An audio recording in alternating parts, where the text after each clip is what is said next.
Thank you for joining us at the Evolution of Medicine Summit. A warm welcome. We wanted to make a specific thank you to our sponsors that have made this event possible. Energetics, an innovative natural remedy and supplement company, is committed to revitalizing medicine, and Cyrex Labs, a clinical immunology laboratory specializing in functional immunology and autoimmunity. Most of all, thank you for listening. If you'd like to share this with your colleagues and friends on Facebook if you enjoy the content, and if you have questions, you can ask us on Twitter with the hashtag EvoMed. Finally, if you really want to play your part in accelerating the evolution of medicine, ask your doctor if the Evolution of Medicine Summit might be right for them. Thank you and enjoy. Hello and welcome back to the Evolution of Medicine Summit. This is your host, James Maskell, and we are here on the Pediatric Day, the Kids Health Day of the Evolution of Medicine Summit. And we are here to talk about a topic that has not really been a part of the conversation in medicine, but needs to become a part of the conversation right now. And we're going to be talking about non-toxic pregnancy. And typically throughout this summit, you've heard from all sorts of doctors, and we've had an opportunity to connect with them. But today, I haven't got doctors in the house. I've got people, a couple of people that I think have been on this topic and been trying to have this conversation with the general public and having this conversation for years. And I'm very excited to welcome today to the Evolution of Medicine Summit, first of all, Penelope Schaefer, who is a filmmaker, a BAFTA-nominated filmmaker. She made the film Toxic Baby. You may have seen her amazing TED Talk as well on Toxic Baby. Welcome, Penelope. Such a pleasure to have you here. It's great to be here, James.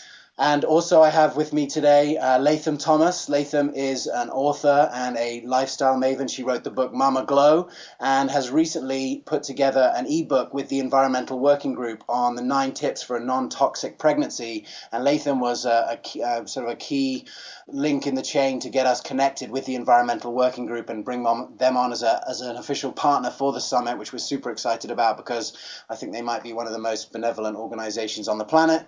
So Latham, it is so great to have you here as well. Thank you for having me. So we're going to talk about non-toxic pregnancy. You know, at a recent functional medicine conference, they were talking all about food, and some food gurus like Michael Pollan and others were talking about how food was the ultimate upstream medicine. But I think what we can see today, and what I want to get into today, is there may be something that's even more upstream, which is toxins during pregnancy, because it really seems like we may be setting a blueprint for kids' health even before they're born, and no amount of good food otherwise is going to potentially undo the damage of what could be done even before someone arrives in this world. And so, I really wanted to just start with that. Maybe Penelope, I could start with you. You know, I know you were making films on all different sorts of topics until you actually created Toxic Baby. What was it that sort of thrust that conversation into your desire to make that a big part of your world? Like most women, the concept of toxicity really hit home when I was planning my first pregnancy, and then I became pregnant. And looking into research as an environmentalist anyway, I was just stunned to find out that there was a significant amount of science that showed that environmental toxins could affect human health, could affect babies' health, but just really shocked that it wasn't discussed, certainly not discussed with obstetricians. It's not discussed in the general media, and really no information out there. Yeah, it's interesting that since you made this a key part of your career, have you seen progress since the film came out as towards an understanding that this is a serious issue and needs to be taken seriously? Well, what I'm seeing, James, is a real shift in the sort of cultural consciousness of this. But interestingly, the shift seems to be coming from pregnant women themselves. I feel like the medical community has struggled in a way to keep up with the science. But as more and more of this science has come through, and a lot of that is dependent on amazing new technologies that allow us to monitor things in ways that wasn't possible a couple of decades ago. As more and more concerns are arising, and as people are watching their children get sick, I mean, the rise of chronic disease in the Western world is just absolutely shocking. So mothers and fathers, parents are watching their children get sick, their peers and their families' children get sick, and they're asking themselves, why is that? and they're hearing things. And I think as a result of that, the consciousness has grown. But I think it's really growing in that area. It's not really being reflected throughout the medical community who should be supporting it. Absolutely, yeah, and I really appreciate your pioneering work in that. And Latham, I having met now with the environmental working group a few times and chatted with them, they really felt like just from your your ability to communicate these sensitive topics in a way that gets people to feel empowered by it. That was a big part of why they chose to do this work with you. What was it that made you want to go in this direction with you? Because you've been a lot more focused on birth and lifestyle either side of the birth itself. What was it that really made you want to get into this world of talking about toxicity in pregnancy? James, well, we always were talking about it. I think that, one of the things that we look at first when a woman comes to us, whether she's pregnant or looking to get pregnant, is her lifestyle. And what we find out is that inherent in the lifestyle is the disease, right? The lifestyle itself creates and promotes toxicity, especially when we're living in an urban environment. And so when people come to us, they come for two different reasons usually, that they're already pregnant, freaking out and finding out that there's all sorts of things that they should be doing or that they haven't done yet and they're trying to incorporate, or they cannot get pregnant. And, 30 years ago, we were dealing with a population that was trying their best not to get pregnant, right? And now, we have people who would give anything to get pregnant. And so what happened in the last 30 years that would cause a rise in fertility challenges in both men and women? Well, we see a rise in consumption of like these Frankenstein type foods, these non-foods and chemicals that haven't been tested that have entered our food system. There's been like a lot of lobbying for the food companies that are making foods that are making people sick. And there's heavy marketing. So people are eating things that, that are essentially like tested upon us in real time. And so there's no long-term test being done on any of the food. There's also, the chemicals that we use, the plastics, we didn't used to have, when I was a baby, I remember, or I don't remember, but my mom had glass bottles. Yeah. And I was breastfed until I was a year old. And then after that, I think she used glass bottles and then, food, from the garden and from the grocery store. But it wasn't like you had a choice between organic and conventional. Like there was farmers markets, and this is in California. Things were grown in a way that was respectful of the forgiving soil that we have, that the nature that has lended to us. And people also cooked more. There wasn't this convenience that we have now, that's cutting back on time, shaving time for people and making their lives more convenient. But guess what? It's not convenient to get sick. It's not convenient when your kid turns up sick or when you find out that there's been a genetic disruption or some sort of rudiments of some sort of disease that developed in utero because of some simple choice you could have made. And so I think that now that there's so much information out there, especially with the work that Penelope has done with Toxic Baby and really bringing the science and the lifestyle pieces together in such a real way for people to understand that it's not just a fringe sort of like hippie group talking about this stuff that should be interested. All of us should be concerned and all of us should be making lifestyle choices. So I think with the environmental working group, our biggest, I should say, motivation was that we were already inspired. And I think that since this is something that's affecting our population that we are serving, they need to know this information. They're not going to go to the site and find it all because their site is very dense with information. So I said, why don't we create something that's accessible, that's branded, Mama Glow, because our people will read something that's text heavy if there's also imagery. And, we found a way to create a resource that people would pick up because it looks interesting, but you actually feed them what they need when they open it. And I think a little bit with this work, we have to do the kind of vitamins in the dog food technique where it's like you're giving it to people in a way that you're packaging it. It's sexy. It feels good when you show up. You're meeting interesting people when you get there, but then you get fed what you need, like what you do with the functional forum.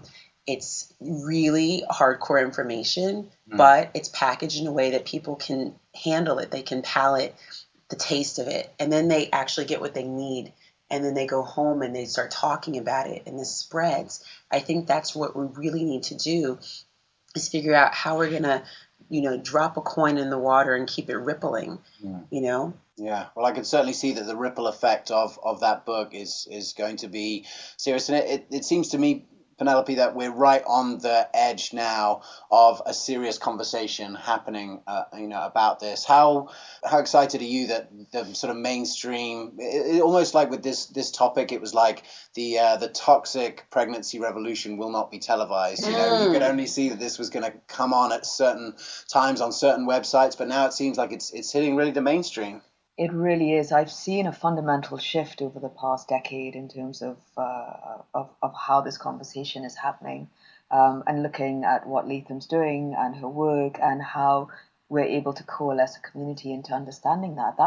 That's amazing, and it's exciting for me because I feel as though an empowered pregnant woman can make amazing choices in her life that will fundamentally affect the health of her child.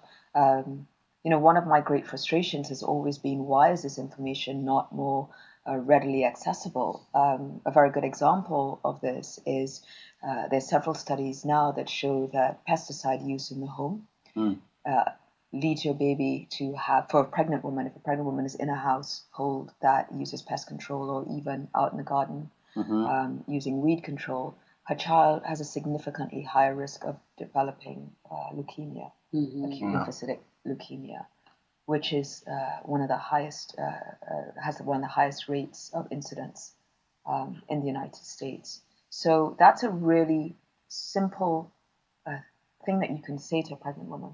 Yeah. Don't use pest control. Don't use pesticides in the home while you're pregnant.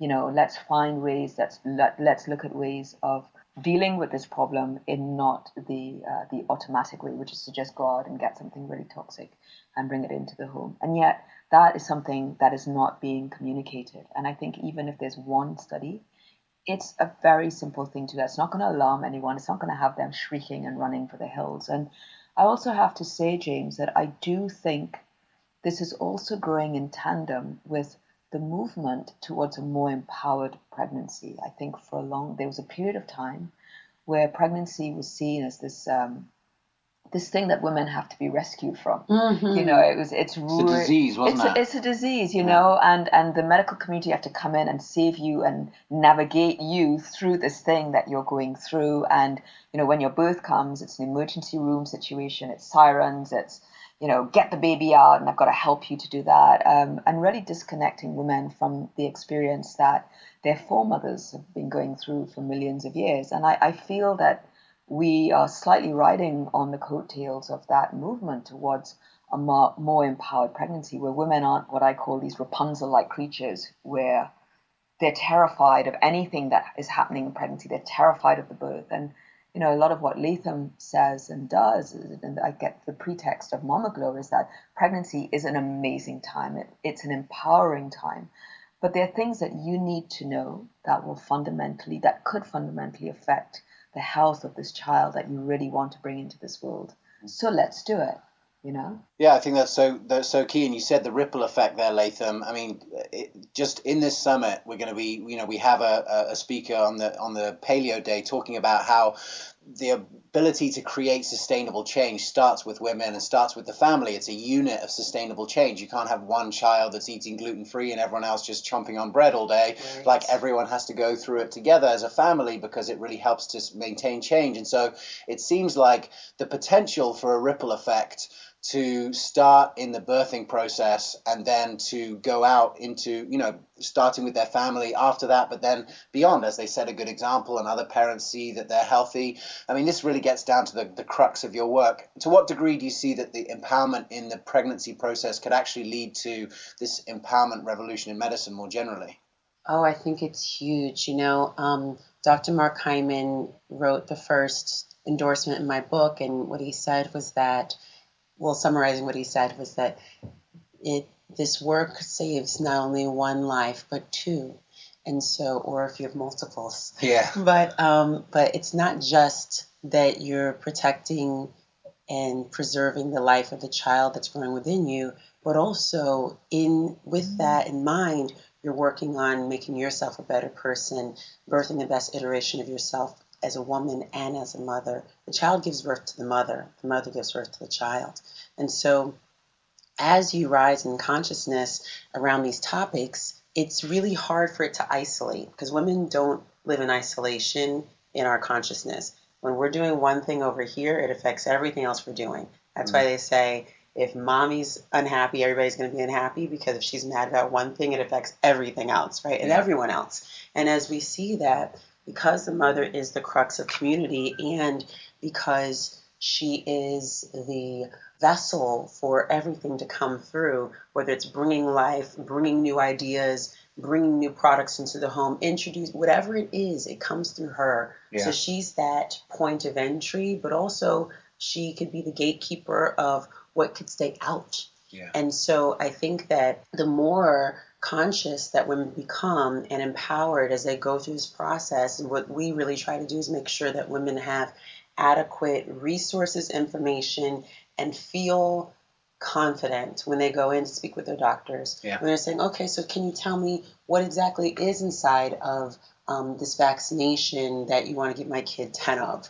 Or what actually is inside of the epidural, like what is it composed of? Or can you tell me a little bit about all these plugs and things that are going in me when I go into labor? I think that people don't ask these questions. How come I have to have so many ultrasounds? Why is that routine? I think that we instead of just thinking like this is just normal, women get so many heightened sensations during pregnancy. And what happens is that everything that comes from, up to the surface, any superficial neuroses you have, it comes to surface. Any fears that you have come to surface. And certainly any hunches that something is wrong come to surface. Yeah. And so when you walk into a situation and you're like, I don't think I should be getting that ultrasound, or I don't think this should be happening, you have to use that and speak up. Yeah. And so I think we need, our work is about helping women to give themselves that permission. Penelope's work too, it's about being able to say, I saw this study, I saw this film, there was this information, they talked about this chemical, it's in this thing that you want me to use, or it's in that lotion, or whatever it is. Remember these things, make these connections, but really listen to that intuition. And I know people say, oh, and you let your intuition be your guide, and they, and people think it's like some hippy-dippy kumbaya thing. It is not. It is part of our primal brain. Yeah. And our spirit working together to help to keep us and our babies safe.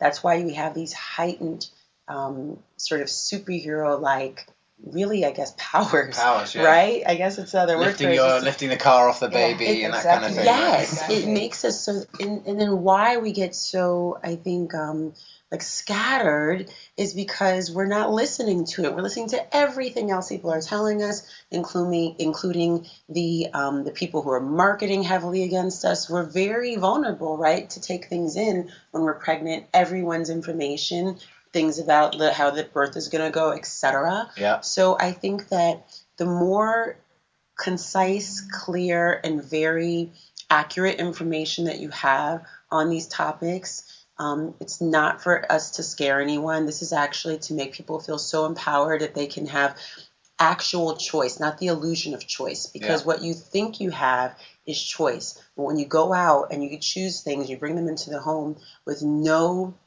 idea of what effect they could have on your body and on your baby, that is not a choice. No. It's not even an option. So I think that with the medical community actually becoming more educated, and that's why your work is so important. When we bring these people in and they actually see that, wait a minute, outside of what we've been taught, everything's changing constantly. So they're relying on information that they learned in medical school and then that they learn at conferences. Yeah. And then they read journals. But they're not on, the grassroots level and looking at any of these studies, looking at the work that people like us are doing, because it's not really their business, right? And they're guiding women who believe in them and trust in them to information that is wrong. I hear doctors, women come to me and my doctor said use this or use that, or it's okay to drink Poland Springs. And I'm like, under what, who says it's okay to do these things? So I think that they need just as much education and information, which was why we wanted to reach out to all the OBGYNs and providers in the area and give them copies so that they could keep, but also send them the PDF to read through and say, do you have any questions? Because if you do, we're happy to put you on the phone with people at the Environmental Working Group. We're at Mama Glow. We're happy to come and speak, because I think that the more they become educated, then it becomes a real partnership whereby the patient becomes educated and is giving information that's validated but also supported by the doctor, and vice versa. It's not a power over, power under thing. If I come to you and you don't know something, you should actually go then research it as a doctor and then come back and say, I looked into what you said and here's a bunch of things that I found. And then the patient now can, work with their other practitioners, like their doula or their midwife or whatever. And it's all kind of like a way to make her feel more empowered. And also that then gets out into the world. As we know, consumers drive the market, right? And so when you go to the doctor, that's the consumer experience. They work for you. So for you to be afraid of them or afraid to ask questions or afraid to share information that you've learned is not the right way to start off a relationship with someone who's going to be bringing your child into the world. Absolutely. I think one of the hunches that you mentioned women get is that there's a real commercialization of this birth process in America. It's like, here's your Poland Spring and here's your Pampers and here's your formula. And, this is a big thing that I think people are starting to wake up to, that this is a marketing opportunity and it's been seen as such, has been treated as such. And that's a real concern. And I definitely agree with you that we're getting to a point of no return. In fact, recently, Stephanie Seneff from MIT, who's a researcher, said she's a widely published author on things like Alzheimer's and autism. She said recently a shocking thing, that if we carry on at the same rate, that 1 in 2 kids will be autistic by 2025. So you can see that, that 1 in 2, it costs $2.5 million over the life of an autistic child to look after them, and that's a conservative number. So you can see that none of these numbers are going to add up very quickly. So we have to take action now, and I think you guys are really starting to spread that word. So Penelope, from your research, is there a time in the birthing process where we have to be most vigilant? Obviously increased vigilance is needed at all parts of it, but is there a certain time when it's most crucial to be really, really, really clear about the toxic potential of your life? Well, that's a very good question, James. There's some good news, but unfortunately there's some not so great news. And the not so great news is that the most vulnerable time in pregnancy is in the first trimester, particularly for boys, because the process of masculinization, where the embryo goes off onto the male pathway, we believe that it happens anywhere between the 6th week and the 8th or 9th week of pregnancy. Often women are just beginning to find out that they're pregnant then. So that really plays into the importance of preconceptive preparation and care, planning your baby and trying to eradicate some of these exposures that will interfere with that process. And the reason why they interfere with this process and any of the processes in pregnancy is because the development of the embryo and the fetus is run by infinitesimally small amounts of hormonal interaction. Every process in pregnancy, from the release of the egg, conception, masculinization, the development of the organs, the timing of the birth, whether you have the baby early, whether you have the baby late, the kind of labor that you have, they're all driven by hormones. And a lot of the chemical compounds, the toxic chemical compounds that we're looking at, toxicants and toxins, have the ability to disrupt the hormonal signaling within the body. So for a process like masculinization, which is reliant on testosterone being triggered at the right time, you can imagine that if the embryonic system, the brain and the rest of the physiology, believes that it's receiving a dose of testosterone, or it's receiving what the body thinks is estrogen, or something that's anti-androgenic, so anti-male hormone, anti-testosterone, then it could slightly tweak that development. And because there's such small amounts, pregnancy is a fundamental blueprint. It's not kind of like, oh, well, maybe we'll take a bit of this and we'll do a bit of that. It's very, very, very particularly signposted throughout the entire process. Cells are laid down in a very, very systematic way. Organs are built up in a very systematic way at very systematic times. And so we see that particularly with boys. So in rodent studies and other laboratory animals, if you introduce chemical compounds like phthalates, for example, which are known to interfere with the male hormonal signaling, the pups of the mums exposed to those chemicals have genital birth defects like cryptorchidism, where the testes have not descended at birth, or hypospadias, which is a condition where the urethra is not at the tip of the penis. It is actually on the shaft of the penis, and in severe cases, it could be on the base of the penis. You know that something has fundamentally gone wrong in that pregnancy when a newborn male presents those defects. Interestingly, those defects are risk factors for later adult conditions like testicular cancer, prostate cancer, low sperm counts.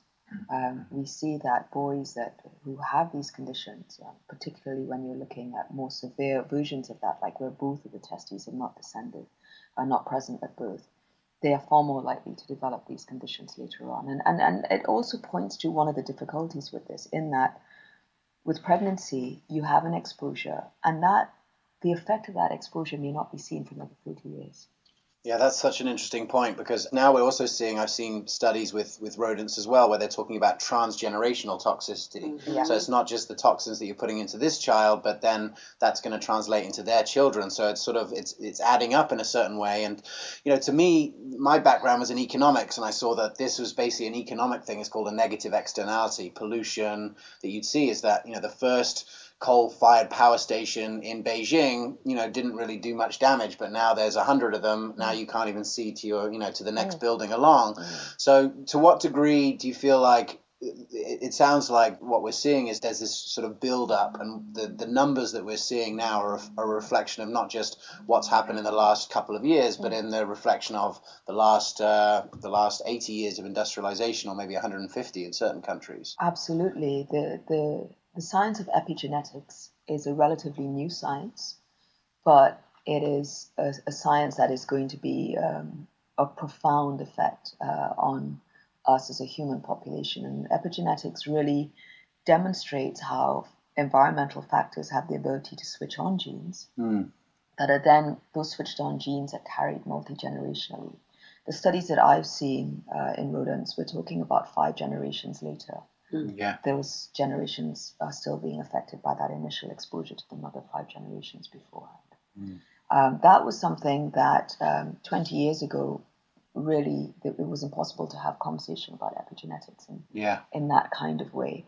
And so, my daughter's 3 years old. I've been preparing her for her pregnancy from before I had her. The minute I found out that I was having a girl, I've been preparing her for the pregnancy that she might have in 30 years' time, which is a phenomenal thing, disturbing thing for some people, but a really empowering thing for me, because I can look at my child and I can say, should anything happen to her, I did the best that I could, rather than I was really scared and I didn't know what to do and my doctor couldn't tell me, and I just thought it was just better not to kind of take it on board, which a lot of women feel that is the only response that they can have, because they don't have the support mechanisms to be able to make those choices. I'm looking at my grandchildren and my great-grandchildren potentially from the things that I was doing in my pregnancy. It's such an interesting topic. One of the first books that got me interested in this was Having Faith by Sandra Steingraber. And it was one of the, I was reading it during when my wife was pregnant with my daughter, and I feel like we're taking the same approach too. And she really talked about looking at motherhood from an ecological point of view. Like you would look at, people are environmentalists and they hate what we're doing to the planet, and yet, there's a lot of toxicity that's going on. And in some ways, the ecosystem of the womb, the N=1 ecosystem, like you said before, is even more delicate. Because those small changes in toxicity can make such a huge difference. So, Latham, maybe what would you say are the sort of the big things for people who are listening today? What are the big triggers, these big environmental toxins that are the sort of the game changers as far as like being aware of and being empowered around? I think there's an exhaustive list, but I think to make it so that you don't feel like you're going crazy, focus first.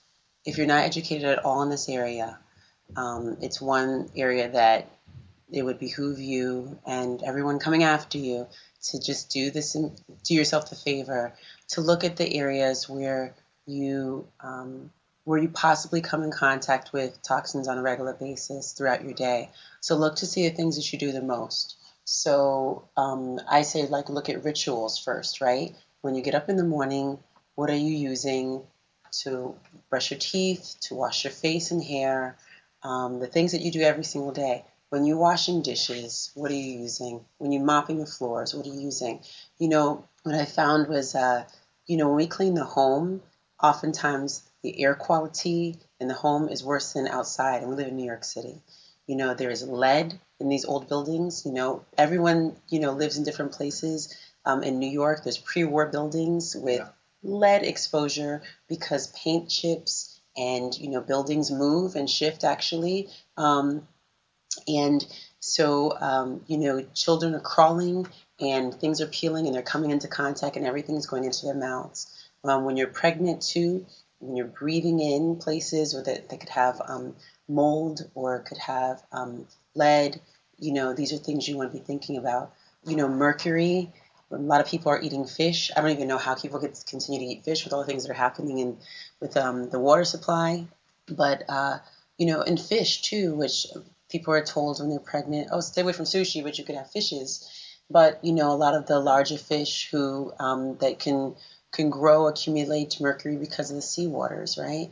We encourage women to have seaweeds, but then we see that the seaweed is growing in polluted places too. So it's really something that you want to be looking at as well. So mercury, and then also too, looking at the things that you put on your face every day to beautify, right? The cosmetics. Yeah. And that's the biggest thing because women, when they're pregnant, they want to feel as beautiful as they did before. And sometimes people go through a struggle and, how they feel. And I think you should always dress for the way you want to feel. So that might include putting on blush or lipstick or something, but there's all kinds of companies out there that are using that are not using chemicals, and that are using things that when you flip it over, you can pronounce everything, and it's all edible. Yeah. And so I think looking into using better products. Yeah. And then I think the other things are, what are you sleeping on? The beds that have flame retardants, and even the pajamas that we put on our children that are laden with chemicals and flame retardants, making sure you're using, natural fibers. And cotton even too is grown in the most toxic of, it's one of the most toxic crops as a non-food, but because it's a non-food, but guess what? When they are switching the crops over, they grow peanuts in the same place that they grow cotton. And so what do you think is happening to that soil, right? It just soaks up all those toxins and agrochemicals, right? All of the pesticides, fungicides, herbicides, it's all in the soil already.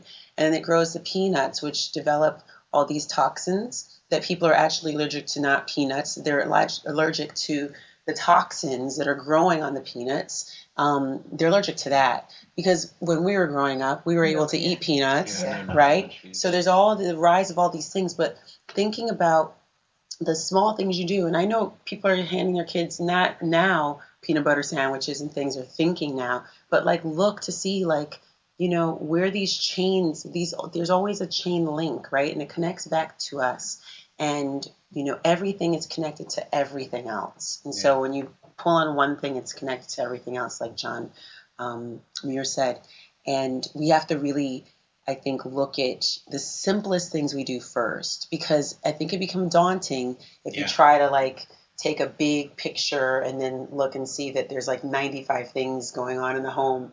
Just find 3 this week and work on that. If you can, for 30 days, change a pattern, then it becomes a new habit. And then take on another. If you're pregnant, definitely read this, non-toxic pregnancy guide, because there are 9 environmental hazards that we focus on only, but those will make a tremendous difference. And it's not about just a non-toxic pregnancy, it's a non-toxic life. This is not one period of your life that I think we're focusing on. We're actually encouraging people in this period because we know they're vulnerable and they want to do the right thing. And they're receptive to the information at this point. Obviously receptive, exactly. So it's the best time to really think about this is when there's other people's lives on the line. Yeah. Another doctor who I interviewed once about this topic, he said, there's so many sources of toxicity that you could become, it's sort of overwhelming in a certain way. And his view was just, let's focus on not purchasing any toxicity.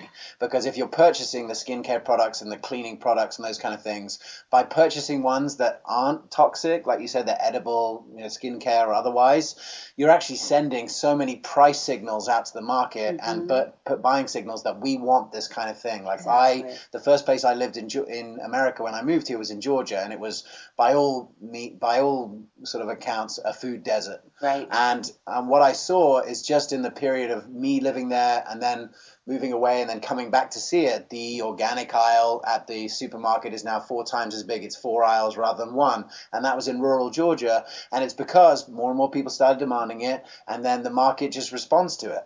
And I just see that, we can't really control the lead in the house. We can't really control the air that we're breathing to a certain degree. We can't make those choices, but we can make choices about things that we purchase.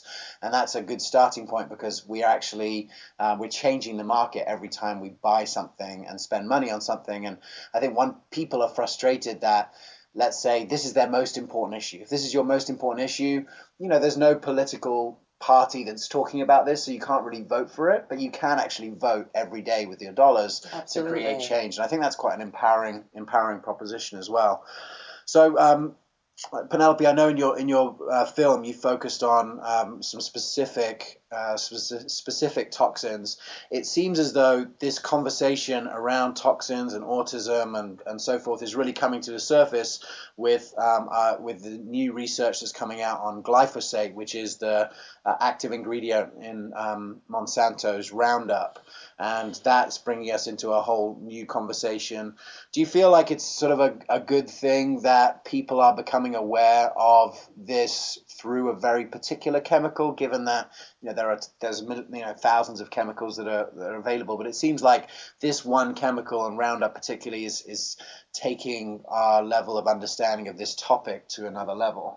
Absolutely, that's a great point that you make. The whole concept of GMOs is a fascinating one. In Europe, they've been dealing with the GMO issue for a significant amount of time, longer than what's been happening in the United States. Because it came there first. I remember I was in England when I was growing up there in the 90s. They were having those kind of conversations. Don't put your GM wheat next to the regular wheat. Well, environmentalists going out and burning down fields. Yeah, well, I remember Prince Charles. Prince Charles started his organic line. Yeah. He was very vocal, and I think he played a really big part in creating that awareness. And so who says the royal family are useless? I thought he was very effective. I think he did a great service, because the organic movement really mushroomed off the back of that. And I feel like we get slightly lost a little bit in the current conversation about GMOs, and we get fixated on the genetic mechanisms. My concern about GMOs,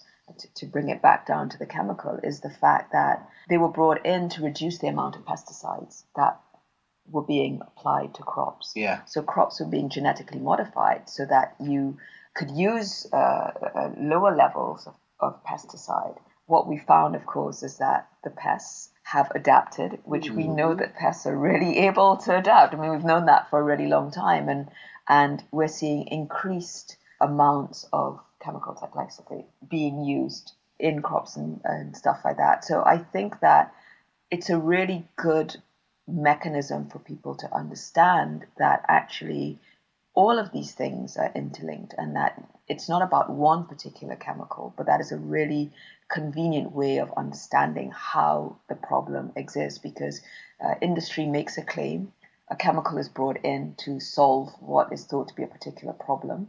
That solution does not work, and the solution is to bring more chemicals into the equation, and that's something that we see symptomatically across much of the chemical trespass that we're witnessing. Yeah, and it's such a huge topic, and it's definitely not going away. But you can see there's that sort of intergenerational issue as well, where maybe it doesn't show up as a big problem in the first generation, but we don't really know what it's going to cause down through those other generations as well. So it seems like there's not going to be. Well, we're seeing the first signs potentially that the government is interested in looking at sort of like the honeybee collapse potentially as a starting point, right? So now just recently they've started to look at that and say, hey, maybe we need to do something. But it seems like it's funny, this whole thing, the evolution of medicine and the name, because it's almost like we can't evolve quickly enough in order to catch up with the toxic exposure, which is probably not a bad thing actually, because it's going to make us look at this a lot more clearly. So where do you see sort of like the green shoots of success? Do you see things happening in the market or in governmental agencies that make you feel like we're sort of moving in the right direction now? Well, what I'm seeing is what I call the awakening of the consumer. And I feel like that is where, the exercising of the power that the consumer has. And it's something that I say in my film, we all believe, well, we believed for a long time that there's nothing we can do about this. This is just the way that it is. This is the lifestyle that we have.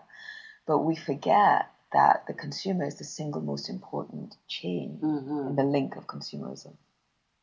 And so therefore, we've seen significant changes. Johnson & Johnson removing, a significant number of toxic chemicals out of their products. The baby products. Right. We're seeing that with big multinationals like Procter & Gamble and Tide, for example. The consumer is saying, I'm concerned about this, I want something else. And as a result of that, everyone's scrambling to keep up with what the consumer is saying. And I think that's hugely important. I think also that when there's interest, there's more money, and studies require a significant amount of funding. And so the other great news is that when there's increased awareness, there's an increased amount of studies looking at all of these different exposures and how they interact. And that's certainly what I've seen in the past decade. What went from a handful of studies turned into an avalanche of studies looking at this issue. And so I think that government agencies can respond better when there's a significant amount of science. And part of the problem that the medical community and the scientific community in general has had is that they have felt resistant to adopting what is seen to be a really revolutionary new way of thinking, because the weight of science wasn't there. That's because the science is difficult. It's only recent technology that has allowed things to be measured in the amounts that they're being measured, and also that the volume of studies can be done to show that, okay, it's not just a small study, but it's you're seeing these effects multiplied throughout a range of studies. Well, that's an interesting topic, because part of this evolution of medicine is really an understanding of how technology is going to change everything. And we're possibly only a month or so away from Apple bringing out the iWatch. So everyone's going to have an iWatch. It's going to be measuring all of your different vitals. It seems like a sort of a futuristic movie in a certain way, but could you see a time, certainly in the future, where people are able to track their own chemicals in their body and be able to sort of manage and look at those? I mean, imagine the data when we're all able to look at those. That's sort of an empowering proposition, because I think if people really saw what was in them, they would be shocked into probably changing behavior more quickly. Absolutely. I always say that if you could see the effects that is happening to your child or to yourself, say every time you received a toxic exposure, you developed some sort of skin rash, or something that you could see, this issue would have been dealt with, I think, a lot sooner. And so I completely agree with you in the sense that we can detect what's happening within us we're much more likely to respond. I mean, in the film, I had myself tested extensively in the Netherlands, and that was a painfully protracted experience. It was a very expensive experience. But I feel as though, as you say, with technology moving at the speed that it's moving at, if you apply something and you have on your skin, or you're breathing something in and there's something monitor that's telling you, we're detecting this in the air, we're detecting this on your skin, you're suddenly more likely to go, oh my God, I'm not going to use that, because I know that for a fact that that's something that I'm being exposed to. And I've been hearing a lot about startups and innovators looking at how can we do that in a way that's functional and helpful to people. I think you're going to see some really big strides, and accessible to everyone. Yeah. And just to go back to the pregnancy piece, because I feel like this was one thing in the book that really got it, is that there was this sort of assumption for a long time that none of this mattered because the placenta was just going to do its thing, right? And that was going to filter everything out and the baby was going to be fine. But that's not real, is it? No, and it goes back to what you're saying about the human body being able to adapt quickly enough. The placenta is an ancient organ, and estrogen is an ancient hormone. Everything mammalian that has replicated in life has done so through estrogen. And then they think that that's one of the reasons why the human body is so susceptible to estrogen disruption. And so the placenta, this is something that I try to visualize in my film. The placenta is being faced with things that it's never had to deal with before. And it's constantly being bombarded, and the idea that your child is being wrapped in this sort of organ-like protective encasement is really, really not true. I mean, we understand that for things like smoking, we understand that for things like alcohol, but the medical community has been a lot more reticent in understanding that there are other factors that can also have those effects as well. I mean, the placenta is an amazing organ. You develop it and then you no longer develop it. You no longer have it, but it's not built to deal with things like bisphenol A or phthalates or parabens. Yeah, absolutely.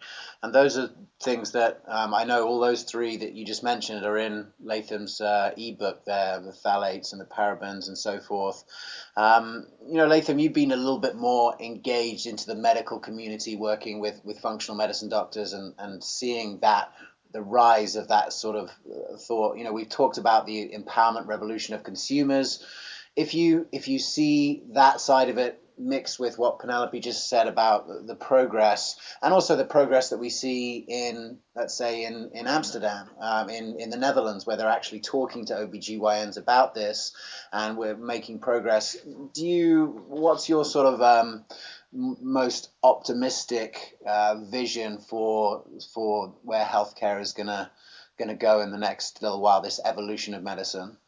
Well, I'd like to see the care put back in and the health put back in to healthcare. I think there's two things in the sort of doctor bedside manner, the patient respect needs to be there. I think that if you come in and you have some information you're unsure about and then it's shot down, you probably won't bring it back up, or you'll feel intimidated and maybe won't make certain choices that are aligned with your well-being. So I'd like to see, number one, the doctors becoming more confident in sharing the information. And if they don't know, being able to have access to whether it's an app or a printout or, here's a sheet with a bunch of great information. You should just reach, this is not my area, but here, check this out. I'd love to see that. Also, I'd like to see, and what we see a little bit is that because the midwives have been displaced in the United States, there was some very interesting legislation that started around 10 years ago or almost 11 now, to wipe out a population of very skilled birth workers who can handle normal births, as well as some complicated deliveries like breaches, and minimize the amount of for me, I think this is a huge issue because I see it globally, especially in places like Brazil, where there's a C-section rate of like 99% right now, which is ridiculous. Yeah. I'd like to see people not just thinking about, during pregnancy, I did really well, and I stayed away from this. I didn't use this kind of nail polish, didn't use this, I didn't dye my hair.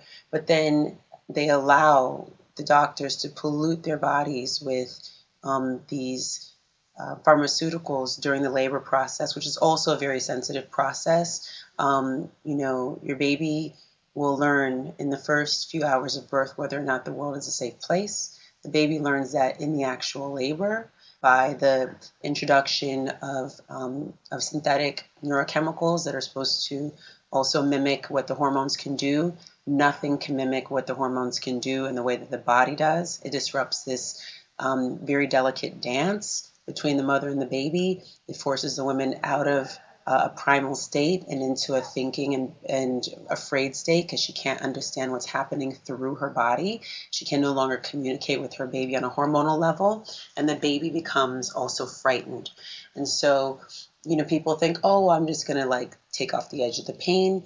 I do not decide for a patient whether or not they should have an epidural, but what I do think is really great that's happening in other countries, especially like in the Netherlands, they do this. They make you take a course for 2 days before, and you have to then sign off and say that you've taken this course so that if you ask for an epidural during labor, they see on file that you took this 2-day course. You know what the chemical does, what could possibly happen, everything about it. Yeah. When women are offered this, when they are in a state of a panic because they've already been, thrust into a cycle of Pitocin, which actually creates very erratic and strong contractions. They just want relief, right? So they're in a state where they're already vulnerable. And then that usually leads to a cascading effect of, in this country, we see it, a lot of women, ending up on a C-section table. And so not everyone can have this blissful birth necessarily. Some babies have to come out in a certain way. But in most cases, a lot of these, C-section births, a lot of these medicalized births can be avoided. So I'd like to see us, really focusing also on, how can we minimize the effects of the chemicals and, not put so many of those into the women when they're laboring. Because then you're reliant on tons of chemicals once the baby gets here for pain management. And guess what happens during that, first couple hours of life? The baby is not in a state of complete alertness. And that affects the immediate bonding that needs to happen for all these amazing physiological magical processes to happen, like the letdown of the milk and so forth. That's when women find that the doctors or the nurses will push the formula onto the baby because their milk hasn't come in. When you're breastfeeding, you're patterning the eating habits of these children for the first 30 years of life. Wow. So when you're introducing, formula on the first day of life through a bottle, not the nipple, it's like everything is being manipulated. This child is not even getting a chance. Absolutely. So we're not thinking we're thinking about the entire, birth continuum. Yeah. Once the baby arrives also, because then when a mom's reliant on formula, then look what she has as what's available to her. Yeah. There's nothing available to her. The vast majority of formula is GM, genetically modified. All of it. All and the first ingredient is high fructose corn syrup. Yeah. So this is the track that we're on. So it's there's a few tracks you can take. Yeah. And so when you think about, when people are like, well, I don't want them to be thinking about the pain. We want to empower them with all sorts of ancient practices. There's all kinds of ancient technologies that we can use, that our ancestors used to move us through this process, so that we can keep in the primal template that was intended for us to deliver in and bond with our babies in. And so that our bodies could respond in the way they were designed to do, so that the babies, end up being healthy down the line. We know that The colostrum is very important for the baby to get right after birth. It's full of antibodies and all kinds of immune microbes. Yeah. Everything that you need. Yeah. When you're in a hospital environment, you want your baby not to get sick. The breast milk will create antibodies to anything the baby comes in contact with and feed it back to the baby through the milk. So we need to know that inoculation that we're being sold when you go in for your third day of life and they're trying to schedule you for vaccinations, that your baby is inoculated every time they hit the breast up for milk. Yeah. And the baby's immune system is reliant on the mother. So I would like to see this sort of information relayed back to the patient. It's really the patient that's empowered, just like you said. And, from our dollar to our womb, we need to bring it back to the mother is the crux of the community. If we are not empowered and feeling strong and not making decisions that align with the best and the highest good for our families, then everything else suffers. That's really like where we see the world headed today, and the destruction and the things that are happening under our watch as mothers. So collectively, we need to stand up and say enough and figure out how we can make the change. And Penelope and I are on the side of, not afterwards, like looking at it like early before, right? Well, I think you made so many amazing points there, Latham, and it actually ties into so many cool things that are coming up in the summit because, first of all, something is obviously wrong because America is 56th in infant mortality, below Serbia, below, Cuba and so forth. So that, there's no data that's going to tell me that there's something that's not wrong there. The other person that you need to listen to on this summit is Dr. Robin Chutkan, and she's a gastroenterologist, and she's on this pediatric day, basically speaking about exactly what you talked about with regard to our understanding of the microbes, all about the microbiome, the knock-on effects of not going through the birth canal, not breastfeeding, on microbes and mucosal immunity, which is the new level of the new understanding of immunology. This weekend, if you think your doctors don't get this, we have Dr. Aristo Voljani talking about the evolution of immunology and really our understanding of mucosal immunity. But the most important thing I think you said there, Latham, is that these doctors and all of these healthcare workers, because of the insurance system, we've sort of forgotten that they work for us. Yes. And that voting with your feet is the most important way. If 100,000 more people want a doula or a midwife in a certain area, people are going to train as doulas and midwives, and we're going to send signals to the market that this is the type of healthcare that we want. Having gone through a birth with a midwife with my own daughter, I would never do it any other way. Obviously, if there were complications, we have to look at that. But for most births, this is a simple, effective, cheap way, and you can see countries that have a lot more midwives have a lot better birth success than we do. You can't be much worse than 56th in that, and we're definitely the lowest of the developed countries. So it's kind of embarrassing, but I also feel like we're starting to make some change in that direction. So I really appreciate all of those points that you brought out, Latham, and you've really set up a lot of the rest of this summit because medicine is really evolving to bring in the concepts that you've spoken about, and I'm so excited that we've been able to sort of capture that in this summit. So Penelope, I'll just come back to you. I've asked all of the participants throughout the summit what their thoughts are on the evolution of medicine. This phrase, the evolution of medicine, has so many different ways that people interpret it, and I've been so excited to hear all of the different doctors and practitioners and other people talk about this evolution of medicine. When you hear those words, the evolution of medicine, what does that say to you? Well, it says to me that medicine grows and responds in the way that humans grow and respond. Medicine is there to serve humanity. It's there to help us live the best lives that we have, to help us navigate disease, but also to promote our wellness. And I think it has to evolve. The whole premise of science is to evolve. We found ourselves in a really weird situation where science became really rigid and really stuck. And you see this when we talk about toxicity, we talk about the dose makes the poison. Paracelsus came out with this over 200 years ago. And he came out with this when, at the time, roughly around when Columbus set sail for America. Yeah, 500 years ago. So we've known for a significant amount of time that the dose does not make the poison. You look at something like lead, for example. It's pretty clear that the dose does not make, or mercury. And yet we've held tight to that. And I've seen that a lot. When I started making my film, I was told that I was crazy. I was told that the scientists were crazy and that this is how it is. And it felt very rigid.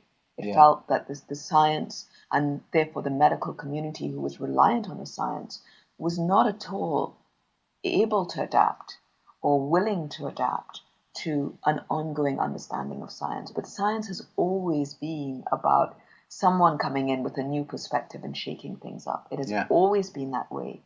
And maybe it's with the advent of huge pharmaceutical industry, chemical industry, maybe that plays a role in this. But the point is that science evolves, humans evolve, and therefore medicine as the science of humans should be evolving as well. And what's really exciting about this time is that evolution feels very visceral. It feels like something that you can see. It feels like something that is really tangible. Just the fact that the three of us are sitting down here having this conversation, that this event is happening at this particular point in time, I think is very telling. And so the evolution of medicine is of great excitement for someone like me.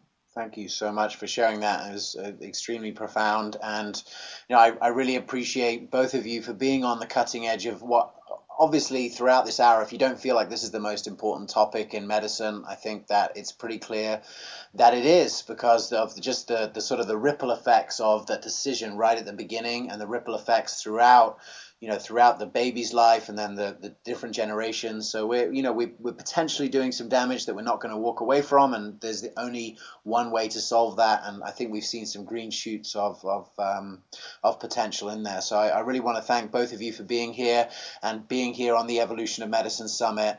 Audio is not an ideal medium for both of you because you both look very good and communicate very well. And I have to say, more than probably anyone else on this summit, both of your websites are a great reflection of you as well. The Toxic Baby, toxicbaby.com, and mamaglow.com. These are amazing websites. These can be accessed by anyone in the world. These can be shared to different people. So many great resources on there.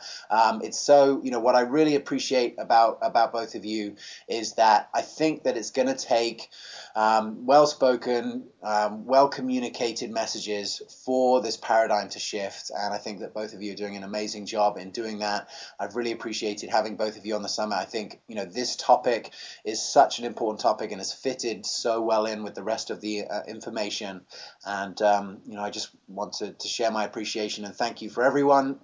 Thank you for both of you for being here. Thank you, everyone, for listening on the line. If this was an interesting topic to you, make sure to tell every friend that you know that's pregnant, or every friend that you know that wants to get pregnant. They need to get this information, and they need to listen to this, because this is where the starting point happens that can create significant change. And I just want to say again, thank you. Any other last words before we go here, Latham? You can go to mamaglow.com, mamaglow.com, and download the guide and read it there wherever you are in the world. So you can take it from the site. That's a great resource, and we're thankful for you for doing that, and we're thankful for you for introducing us to the Environmental Working Group. If you haven't got in their app, they've got a great app where you can look at the ingredients of different skincare products. You can, if you're looking at ingredients on the back of a label of any product, you can just copy and paste it and stick it into the Environmental Working Group website and get all of the science on it. It's a great organization. So many great tools and so many empowering resources. We just actually have to start to use them. So thank you, Latham Thomas. Thank you, Penelope. It's been so great to be with you all today. This is the Evolution of Medicine Summit. This is the Pediatric Day. Thanks so much for listening, and we'll see you next time.